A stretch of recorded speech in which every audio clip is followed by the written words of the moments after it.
ಮಹತ್ವಾಕಾಂಕ್ಷಿ ಎತ್ತಿನಹೊಳೆ ಯೋಜನೆಯಲ್ಲಿ ಭ್ರಷ್ಟಾಚಾರ ಆರೋಪ ಕೇಳಿಬಂದಿದೆ. ಹಾಸನದ ಸಕಲೇಶಪುರಕ್ಕೆ ಲೋಕಾಯುಕ್ತ ಅಧಿಕಾರಿಗಳು ಭೇಟಿ ಕೊಟ್ಟಿದ್ದಾರೆ. ಬೆಂಗಳೂರು ಲೋಕಾಯುಕ್ತ ತಾಂತ್ರಿಕ ವಿಭಾಗದ ಅಧಿಕಾರಿಗಳ ತಂಡ ಭೇಟಿ ಕೊಟ್ಟಿರೋದು.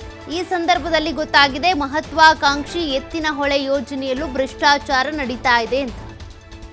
ಎತ್ತಿನಹೊಳೆ ಯೋಜನೆಗೆ 4500 ಲೋಡ್ ಅಕ್ರಮ ಮರಳು ಸಾಗಣೆ ಆರೋಪ ಕೇಳಿಬಂದಿದೆ.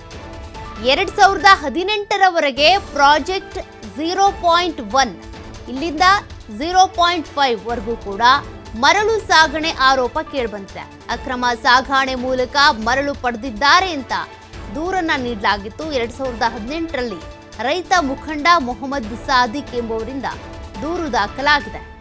ಬೆಂಗಳೂರು ಲೋಕಾಯುಕ್ತಕ್ಕೆ ದೂರು ನೀಡಿದ್ರು ಮೊಹಮ್ಮದ್ ಸಾದಿಕ್.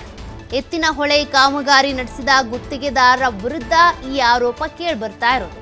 ತನಿಖೆ ಪ್ರಾರಂಭಿಸಿರುವಂಥ ಬೆಂಗಳೂರು ಲೋಕಾಯುಕ್ತ ತಾಂತ್ರಿಕ ವಿಭಾಗ ದೂರುದಾರರು ಎತ್ತಿನಹೊಳೆ ಇಂಜಿನಿಯರ್ಗಳನ್ನು ಕರೆಸಿ ವಿಚಾರಣೆ ಮಾಡ್ತಾ ಇದ್ದಾರೆ. ಏನಿದು ಆರೋಪ?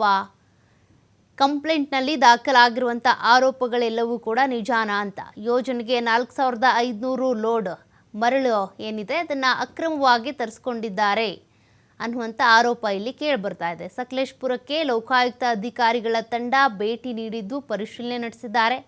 ಜೊತೆಗೆ ಕಂಪ್ಲೇಂಟ್ಗೆ ಸಂಬಂಧಪಟ್ಟಂತೆ ಯಾರ್ಯಾರ ವಿರುದ್ಧ ಆರೋಪಗಳು ಕೇಳಿಬಂದಿದೆಯೋ ಅಂಥವ್ರನ್ನ ಕರೆಸಿ ವಿಚಾರಣೆ ಮಾಡುವಂಥ ಪ್ರಕ್ರಿಯೆಯೂ ಕೂಡ ಶುರುವಾಗಿದೆ. ಎತ್ತಿನಹೊಳೆ ಯೋಜನೆ ಬಗ್ಗೆ ರೈತರ ನಿರೀಕ್ಷೆ ಬಹಳಷ್ಟು ಇದೆ. ಆ ನಿರೀಕ್ಷೆಯನ್ನು ಹುಸಿಗೊಳಿಸುವಂಥ ಕೆಲಸವನ್ನು ಅಧಿಕಾರಿಗಳಾಗಲಿ ಗುತ್ತಿಗೆದಾರರಾಗಲಿ ಮಾಡದೇ ಇದ್ದರೆ ಸಾಕು. ಅಕ್ರಮ ಮರಳು ಸಾಗಣೆಯ ಆರೋಪ ಇಲ್ಲಿ ಕೇಳಿಬಂದಿದೆ. ಇನ್ನು ಏನೇನಾಗಿದೆಯೋ ಅದೆಲ್ಲವೂ ಕೂಡ ಹೊರಗೆ ಬರುತ್ತಾ? ಯಾರ್ಯಾರು ಈ ರೀತಿಯಾಗಿ ಅಕ್ರಮ ಮರಳು ಸಾಗಣೆಯಲ್ಲಿ ಭಾಗಿಯಾಗಿದ್ದಾರೆ ಅದೆಲ್ಲವೂ ಕೂಡ ಗೊತ್ತಾಗಬೇಕಿದೆ. ಸದ್ಯ ಲೋಕಾಯುಕ್ತ ತಾಂತ್ರಿಕ ವಿಭಾಗದ ಅಧಿಕಾರಿಗಳು ಭೇಟಿ ನೀಡಿದ್ದಾರೆ. ಇದಕ್ಕೆ ಸಂಬಂಧಪಟ್ಟಂತೆ ಈಗಾಗಲೇ ತನಿಖೆ ಕೂಡ ಶುರುವಾಗಿದೆ.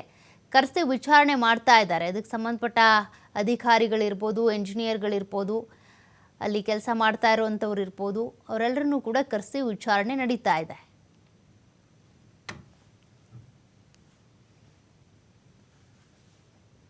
ಲೋಕಾಯುಕ್ತ ಅಧಿಕಾರಿಗಳು ಬಂದಿದ್ರಂತೆ ಎಲ್ಲಿಗೆ ಎತ್ತಿನಹೊಳೆ ಯೋಜನೆಗೆ ಏನಕ್ಕೆ ಬಂದಿದ್ರು ಮತ್ತು ನೀವೇನೋ ದೂರು ಕೊಟ್ಟಿದ್ರಂತಲ್ಲ, ಏನು ವಿಚಾರ ಅಂತ ಇದೆ ಸರ್? ನಾನು 2018 ಫೆಬ್ರವರಿಲಿ ದೂರು ಕೊಟ್ಟಿದ್ದೆ. ಎತ್ತಿನಹೊಳೆಯಲ್ಲಿ 1ನೇ ಪ್ಯಾಕೇಜಿಂದ 5ನೇ ಪ್ಯಾಕೇಜ್ವರೆಗೆ 49,850 ಕ್ಯೂಬಿಕ್ ಮೀಟರ್ನ ಮರಳನ್ನು ಉಪಯೋಗಿಸಿದ್ರು. ಅವರು ಕೇವಲ ಪರ್ಮಿಟಲ್ಲಿ ಹೋಗಿರೋದು 2400 PWD ಇಂದಾಗ PWD ಇತ್ತು. 16-17 ಮೊದಲು ಏನು ಸರಬರಾಜು ಆಯಿತು ಇವರಿಗೆ ಎಲ್ಲ ಆಕ್ರಮಕ್ಕೆ ಸರಬರಾಜು ಆಯಿತು.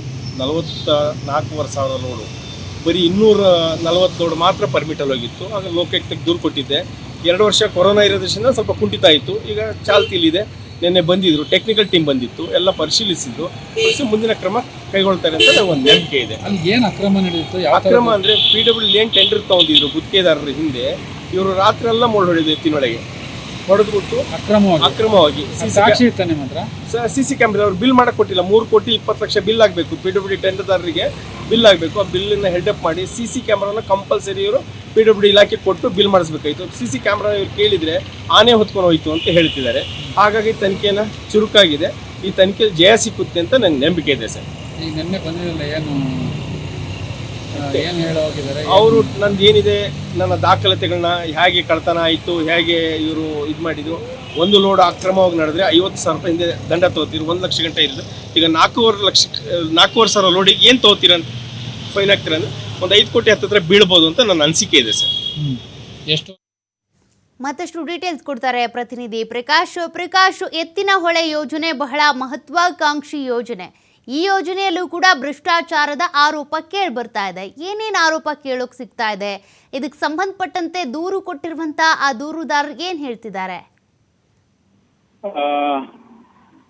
ಸೌಖ್ಯ, ಹಾಸನ ಜಿಲ್ಲೆ ಸಕಲೇಶಪುರ ತಾಲೂಕಿನ ಏನು ಎತ್ತಿನಹೊಳೆ ಯೋಜನೆ ಏನ್ ನಡೀತದೆ ಅದು ಸರ್ಕಾರದ ಮಹತ್ವಾಕಾಂಕ್ಷಿ ಯೋಜನೆ ಅಂತಲೇ ಹೇಳ್ತಾರೆ. ಬಯಲು ಸೀಮೆಗೆ ನೀರನ್ನ ತೆಗೆದುಕೊಂಡು ಹೋಗ್ಲಿಕ್ಕೆ ಸರ್ಕಾರ ಸಾಕಷ್ಟು ಸಾವಿರಾರು ಕೋಟಿಯನ್ನು ಕೂಡ ಇದಕ್ಕೆ ಸುರಿತಾ ಇರುವಂತದ್ದು. ಹಾಗಾಗಿ ಇದು ಒಂದು 5-6 ಜಿಲ್ಲೆಗಳಿಗೆ ಕುಡಿಯೋ ನೀರಿನ ಬಹುದೊಡ್ಡ ಪ್ರಾಜೆಕ್ಟ್. ಇದರಲ್ಲಿ ಒಂದಿಷ್ಟು ಭ್ರಷ್ಟಾಚಾರ ನಡೆದಿದೆ ಅನ್ನುವ ಆರೋಪಗಳು ಸದ್ಯಕ್ಕೆ ಕೇಳಿ ಬರ್ತಾ ಇರುವಂತದ್ದು. ಅದು ಏನಂದ್ರೆ ಏನು ಎತ್ತಿನಹೊಳೆ ಕಾಮಗಾರಿ ನಡೆಸಿದ ಅಂತಹ ಗುತ್ತಿಗೆದಾರರು ಮತ್ತೆ ಅಲ್ಲಿದ್ದಂತಹ ಅಧಿಕಾರಿಗಳು ಇದರಲ್ಲಿ ಶಾಮೀಲಾಗಿದ್ದಾರೆ ಅನ್ನುವ ಆರೋಪಗಳು ಸದ್ಯಕ್ಕೆ ಮಾಡ್ತಾ ಇರುವಂತದ್ದು ಯಾರು ಅಂತ ಅಂದ್ರೆ ರೈತ ಮುಖಂಡ ಮೊಹಮ್ಮದ್ ಸಾದಿಕ್ ಅವರು.